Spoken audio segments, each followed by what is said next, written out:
Crime branch દ્વારા મોટી કાર્યવાહી કરવામાં આવી છે। મોરબી એલસીબીની ટીમે કરોડો રૂપિયાનો ઇંગ્લિશ દારૂનો જથ્થો ઝડપી પાડ્યો છે।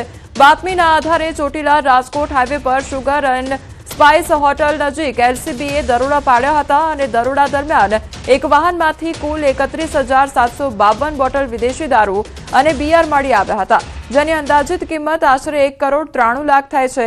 સાથે જ પોલીસે 25 લાખનું વાહન, એક મોબાઈલ અને 3200 રૂપિયા રોકડ મળી કુલ 2,18,55,560 રૂપિયાનો મુદ્દામાલ કબજે કર્યો છે। કાર્યવાહી દરમિયાન રાજસ્થાનના ઉદયપુરના લલિતકુમાર પ્રતાપજી ખરાડી નામના એક આરોપીની ધરપકડ કરવામાં આવી છે, જ્યારે દારૂ મોકલનાર, વાહન માલિક અને જથ્થો મેળવનાર સહિત 3 શખ્સોને વોન્ટેડ જાહેર કરવામાં આવ્યા છે। મોરબી એલસીબીના પીઆઈ એમપી પંડ્યા અને તેમની ટીમે આરોપીની આગળની તપાસ માટે વાંકાનેર તાલુકા પોલીસને સોંપ્યો છે।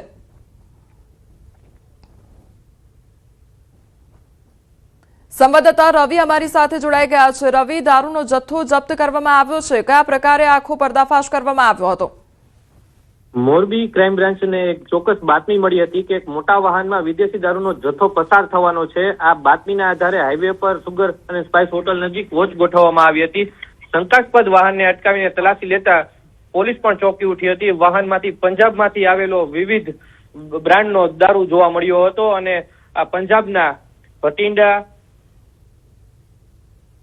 તેમજ પંજાબના અલગ અલગ જે વિસ્તારો છે ત્યાંની લીઝ ફેક્ટરીમાંથી આ દારૂ મોરબી સપ્લાય કરવામાં આવ્યો હતો। ભટિંડા, બાટાલા, પંજાબના જે માહોલી છે ત્યાંથી આ અંગ્રેજી દારૂનો બિયર દારૂ સહિતનો જથ્થો મોરબી એલસીબીએ ઝડપી પાડ્યો છે।